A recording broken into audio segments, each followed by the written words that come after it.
pledge allegiance to the flag of the United States of America and to the republic for which it stands, one nation, under God, indivisible, with liberty and justice for all.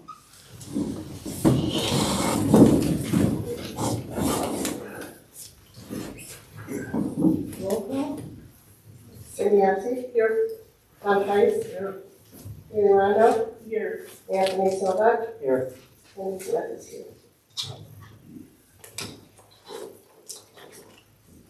We got to add to the agenda the 2026 meeting dates. Right? Yep. Where do you want to add it? At the end? Yeah, put under deputy, the clerk deputy. Okay.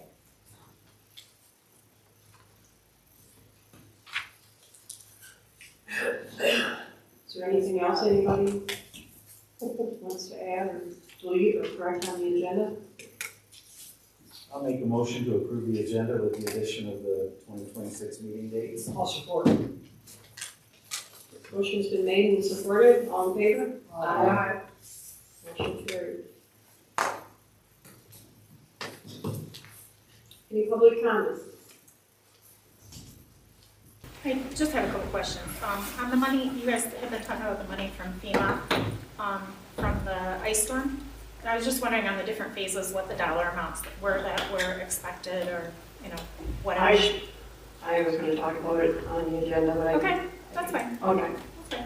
And then the other question is on the website under, I think it's forms and links, there's a RRS, it talks about it towards the bottom. Can you explain what that is? And then there's also a Alcona County Notice of Intent form or document on there.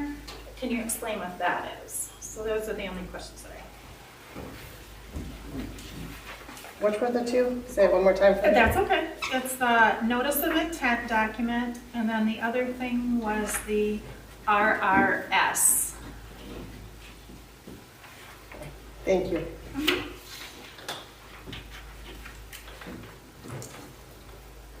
We have the public comment.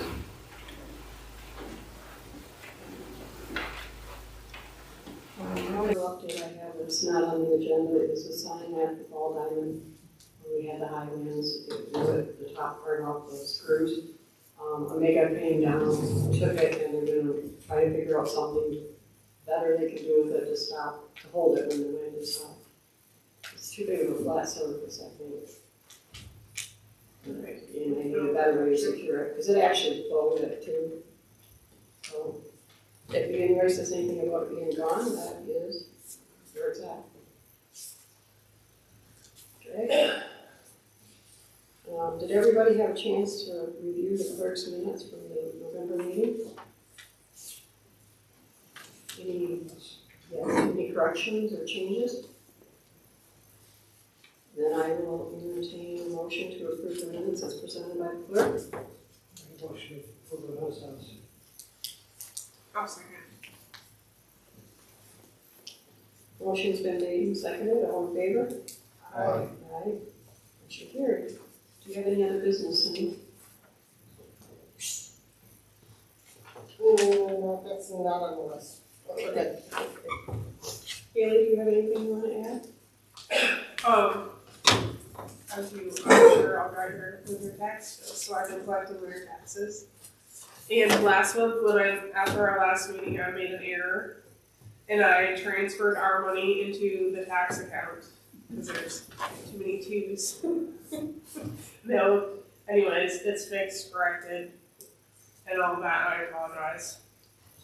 But when I printed the statements on the first, I realized that money all went into the tax account. So that's probably where your brain is right now, too. Yeah, in the tax account. Yeah. So I apologize, but that's all that I have. Planning Commission. We met last Monday, and we were kind of going over some revisions to the solar plan. We got a thing from Denise. We're gonna check that over check the changes over this month, and come back next month and see if there's anything, what we like about it, if there's anything we don't like about it. And I've asked again to talk about if, so right now, if there's a special land use permit, the planning commission makes that decision. And we thought that it might be a good idea with some of the stuff, it might be a good idea if it comes to the board, an option to come to the board. If it's something like, So, well, if it's something like, you know, somebody wants to add an assisted living home into their house, and it's not really a big deal, we can do that. But if there's a big solar project or AI facility come in, a data center come in, that's something that we can make a recommendation on and then send it to the board, which I think it'd be a good idea for some of the board members to know that stuff. and you guys would still, the planning commission would still be voting on it. Yep. It would just come to us. And we would recommend it or not recommend it, Isn't that what we do now? not with special Not land with use. special land use. Oh, yeah, or expect, yeah, they do come up, so. I see I can see both sides of it, but I also like the idea of this board being more aware of what's going on. I mean, So it's some of something to them think about for projects now. would be, you know, like if there's a 900-acre solar project, that's a big project, but might be a good idea for everybody to know all about it, kind of. I have an idea. So we can think about it, you Yeah. guys aren't doing it yet, it'll be in these revisions, Mhm. so maybe in January we can let you know. Or they can think about it, and ask Anthony or Dan any questions you have about it. Anything else, Anthony? There probably is. I don't remember anything else. And I did go, and Tom was there, which was very nice to see. Jim? Thank you.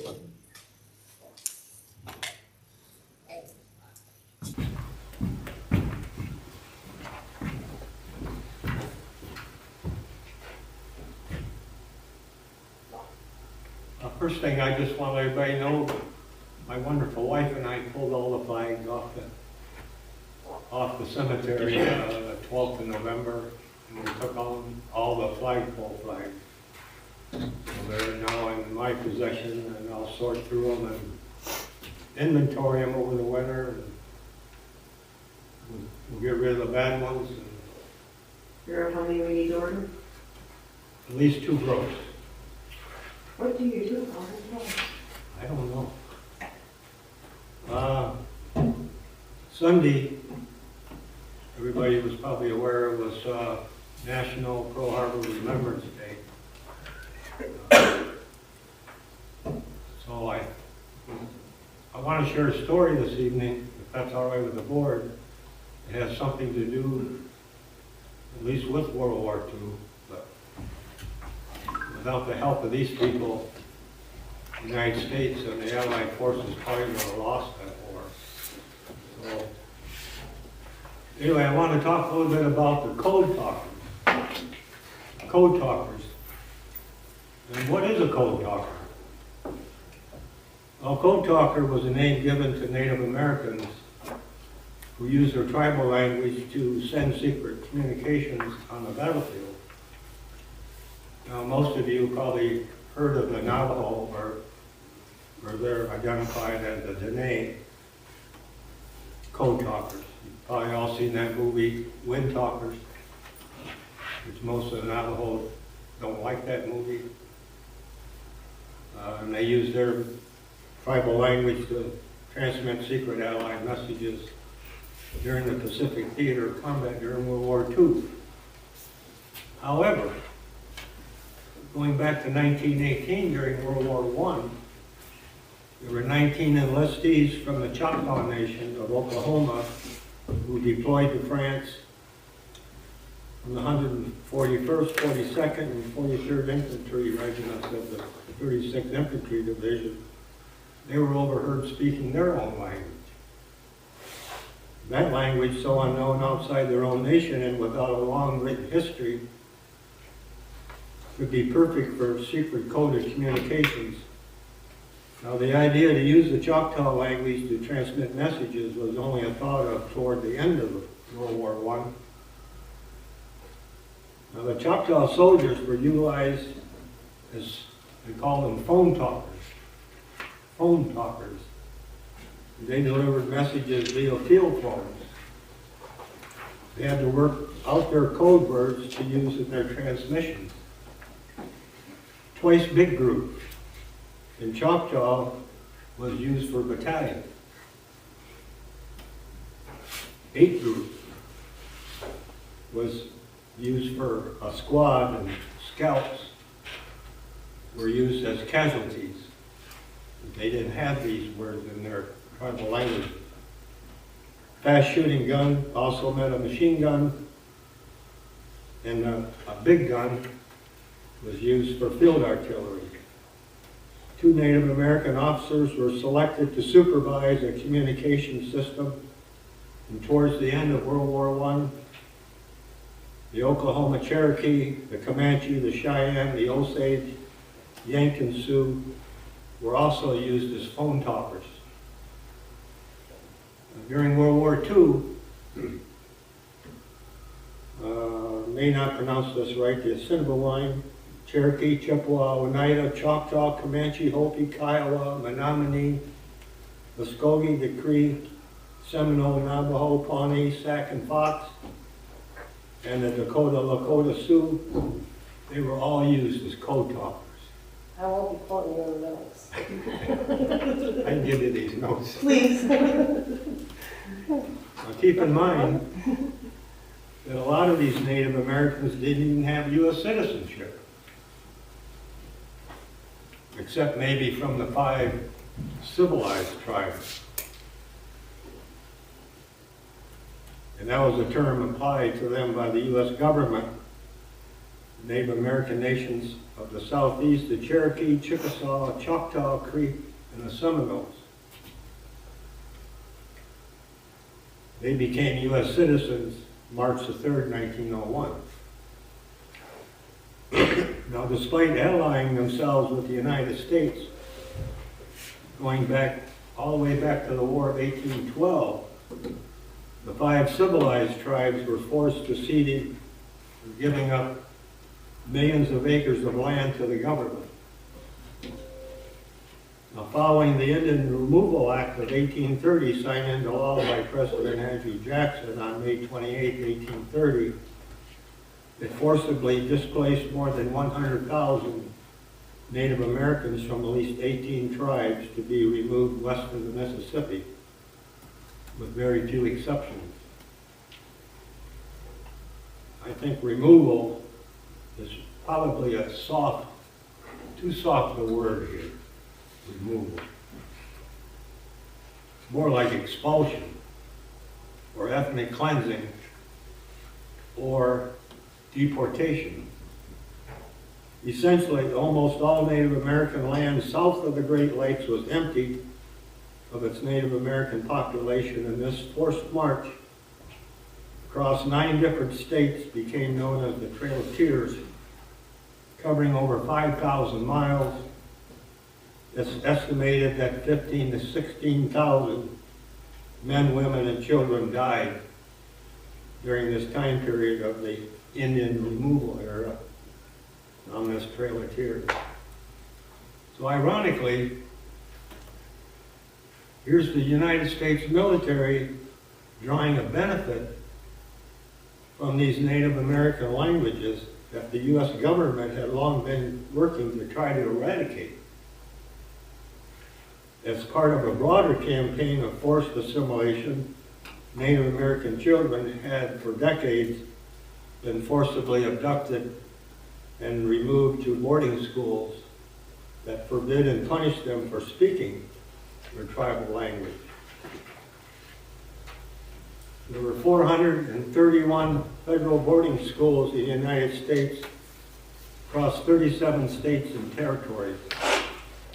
An estimated 3,000 indigenous children died while attending these boarding schools between 1860 and 1969. Outside of Indian country, the history of these boarding schools is pretty much largely ignored. And I could go on and on about these boarding schools and their physical, sexual, cultural, and spiritual abuses, corporal punishment, infections, diseases, and deaths. I'm going to stay focused on these code talkers. These code talkers attended these strict military-like boarding schools. So the United States Army was the first branch of the military that began recruiting code talkers from places like Oklahoma in 1940. U.S. Marines and the Navy followed a few years later, and the first class of 29 Navajo code talkers of the United States Marine recruits completed their training in 1942. Now, apart from their basic training, these men had to develop and memorize a unique military code using their mostly written language and were placed in a guarded room until this task was completed. The first type of code that these code talkers created was they called Type 1.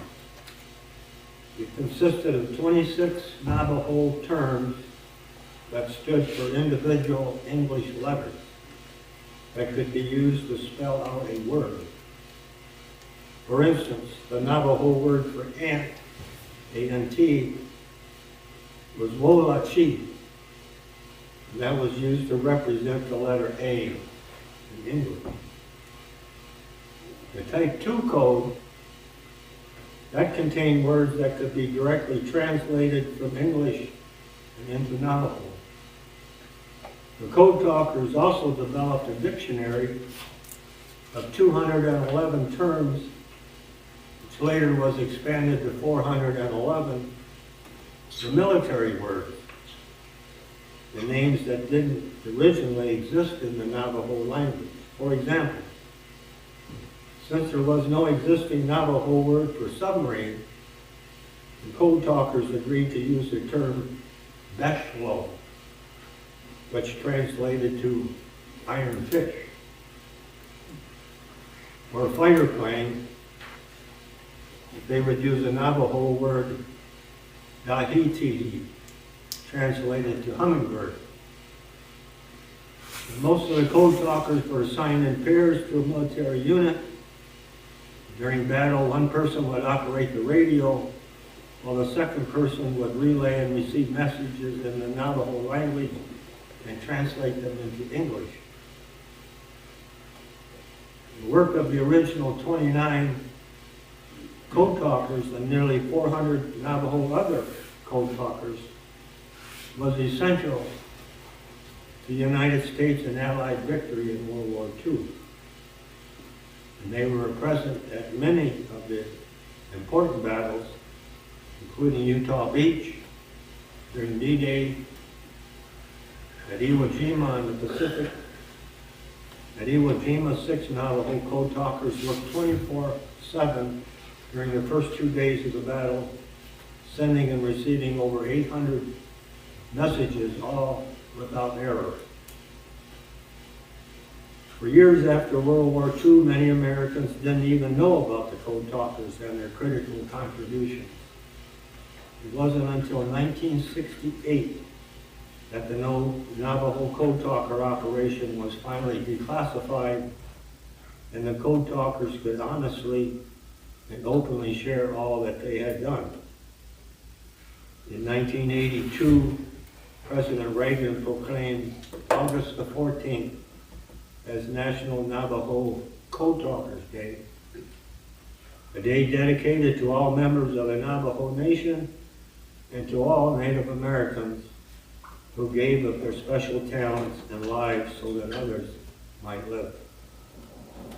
In 2001, Congressman President Bush awarded the original 29 Navajo code talkers the Gold Congressional Medals for their contributions to the United States Armed Forces as radio operators during World War II.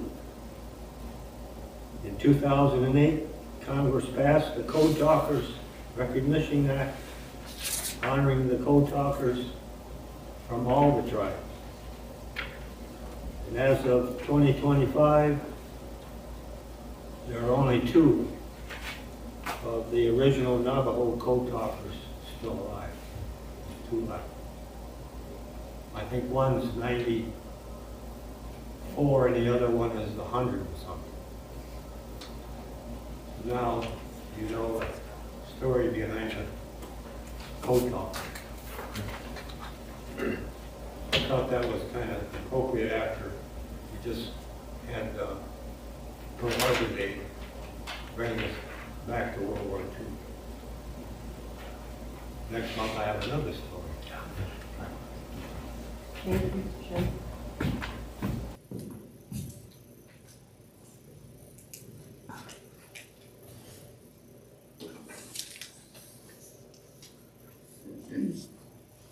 So I am still working with FEMA, and I'm just gonna keep it on the agenda until I get done.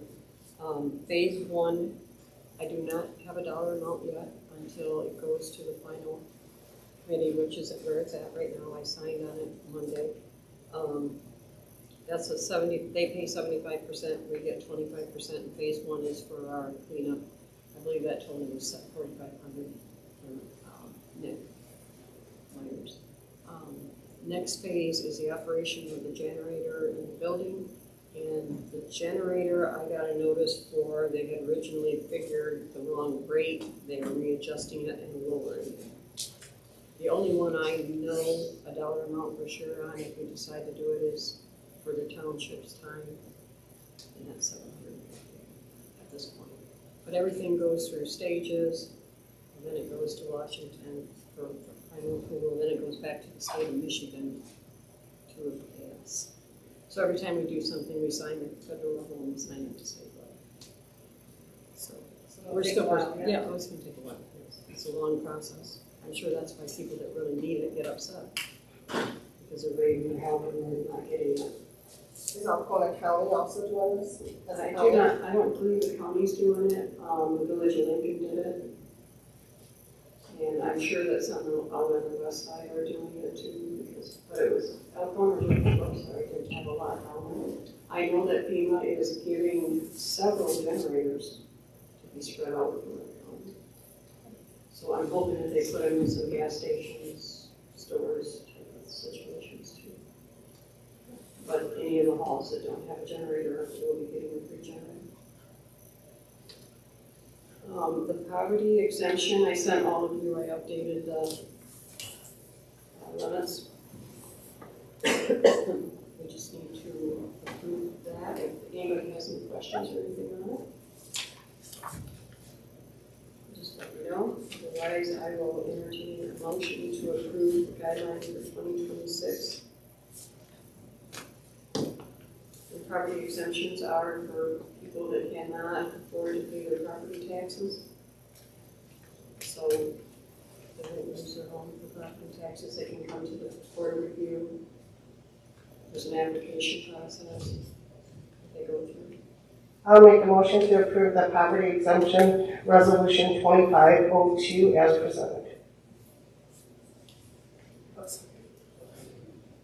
We need that roll call, since it's a resolution. Anthony Sobek? Yes. Haley Rondo? Yes. Cindy Smith says yes. Tom Tice? Yes. And Cindy Apsey? Yes. Do you want to leave that to Suter to upload, or do you want me to?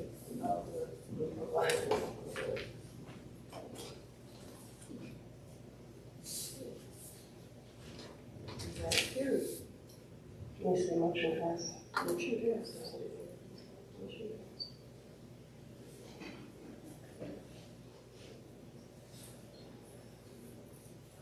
Now, we also have a contract with Alcona County for the annual GIS data, cost sharing agreement. This is with all the townships and villages and cities. These are for Gary to use. And that is $250. Anybody has any questions? I'll make a motion to approve the GIS contract renewal. Motion's been made and supported, all in favor? Aye. Aye. Motion carried. Who seconded that? Tom? Thank you. You're very welcome. We need to sign that and it needs to go with the check Haley has.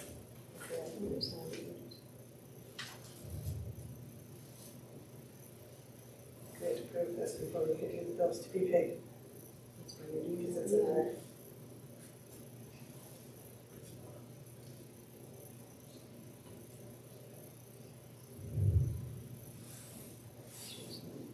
Yep.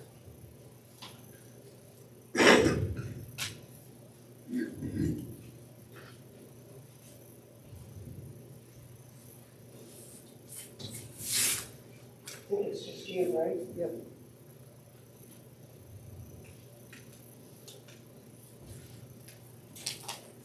I think they'll send it back when they sign or have.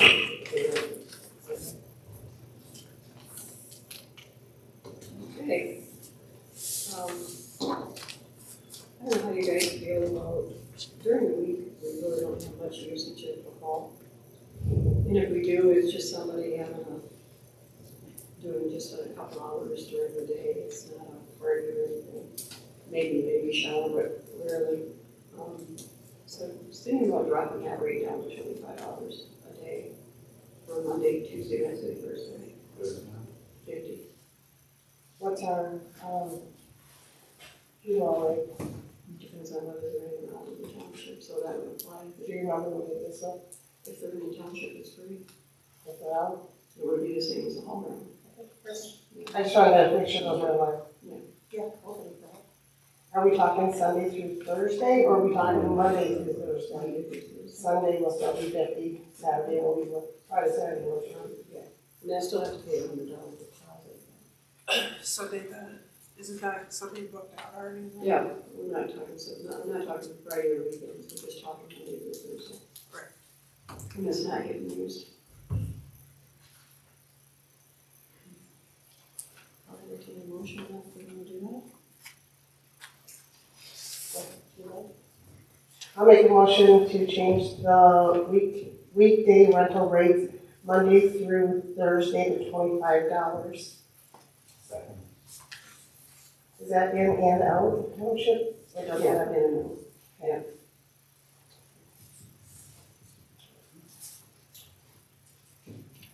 Motion's been made and seconded, all in favor? Aye.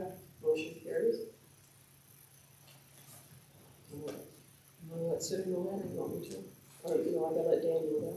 We gotta update the contract. Okay. I'll wait till you do it. And then just give it to Dan all at the same time. Yeah. Okay.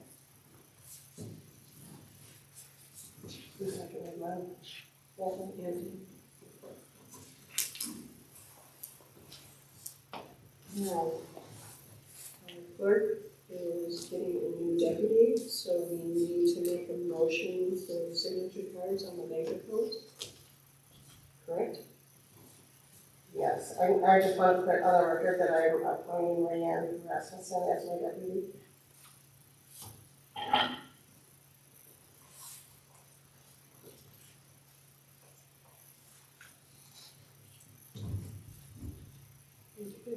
Want me to go ahead and make this list of motions? What's that?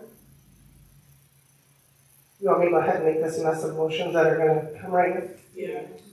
Yeah. Okay, I'll make a motion to remove Jan Lem off the signature cards at all of our bank accounts effective tonight at midnight.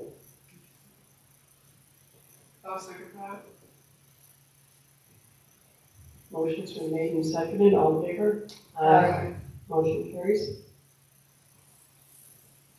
I will make a motion to add Rayanne Rasmussen to all of our signature cards at all of our bank accounts effective tomorrow, December 10th.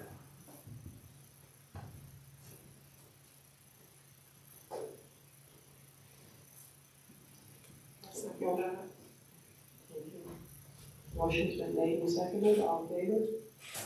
Aye. Motion carried. Is that your last one? You have to say their name. Is that the only one, right? Okay, I'll pee out, I'll right here for you.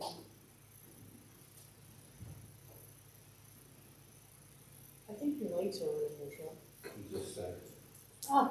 Where do you think you're going?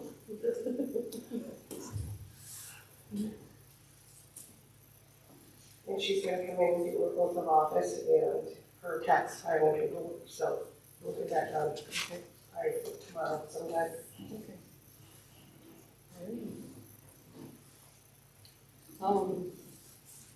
Cindy gave us all a list of our meeting dates for next year. What's that? Who's my son? Yeah, he started his truck. It's not yours. Okay. Does anybody have any, how we do on the floor? Okay. I'll make a motion to approve the 2026 meeting dates and times. I'll second.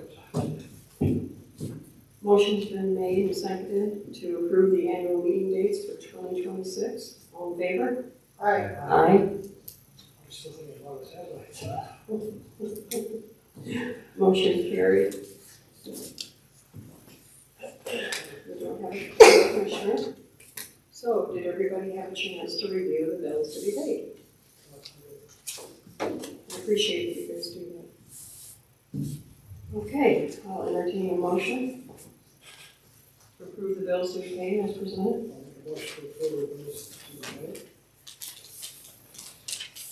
Second. Motion's been made and seconded to approve the bills to be paid. All in favor? Aye. Motion carried. One thing that I did forget in my comments of it on the top there, Cindy went through and looked at the budget for us, and we're doing really good. I'm very happy. We are over in the cemetery, but we had all that spring cleanup up there that we had to do, so.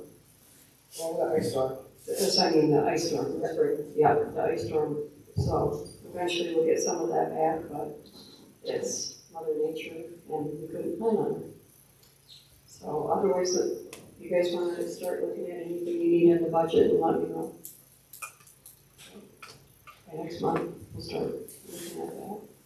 And just so the board's aware, I'm going to take my computer up to the CPA and I'll and work on the W-2s, 1099s, to get those out, so. You got more work to do in the cemetery. That's too bad. We're way over. You're cut right out. Are we still in board comments? Yes, we are. Yep, you go. Okay, regarding the question about what RSS is in that notice of intent on our webpage, I got an email, I think you might have included, August 8th, 2024, and it came from Kristen Weiland. She's at recycle.com, and it's part of it's required as part of the Part 115 Solid Waste Management and National Resource and Environmental Protection Act of 1994, PA 4451 as amended. So they worked with the county, and the county sent it out to every township, and we all had to post it on our webpage, because it's required by law to be there, that we have that plan, that the county's gonna work with us, Yeah. It has to do with recycle. If you want to read the email in its entirety, feel free to forward it to me, but I pretty much said everything it says. It says what RSS is at the bottom, but that's also exactly what it says on our Facebook. It's kind of confusing, so Township website page, it's exactly the same. okay, Yeah, other than we're required to have it, I don't know. okay. That was grant, that I believe the county was trying to get grant money. Is where it came from, and we had to have this plan in order for them to get that recycle. I don't know if you remember him talking about having a recycle center, everyone was required to, and it was a hot topic, and then it kind of went away. Everybody Yeah. can get, The government was a track.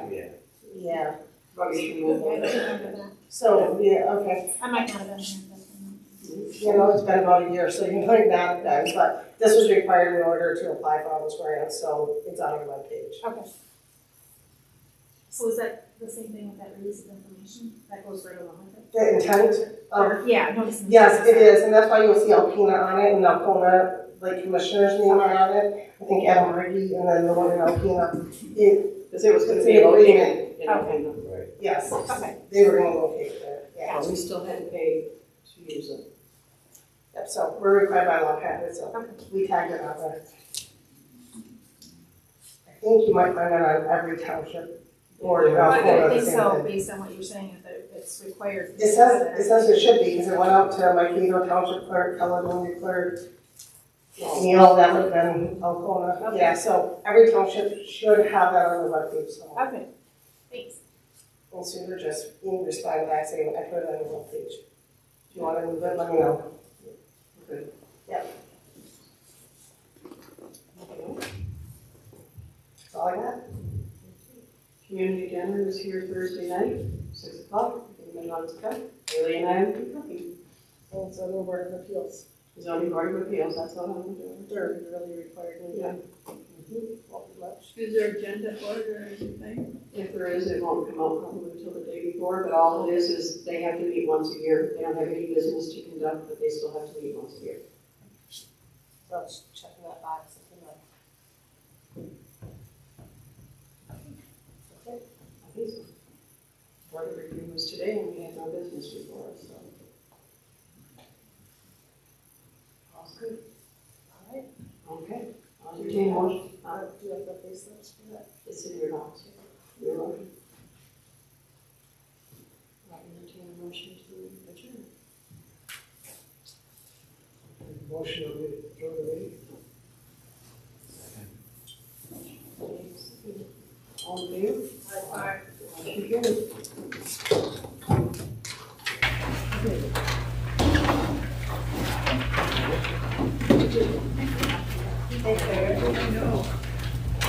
You should have said it. That's all. Like I got. I was-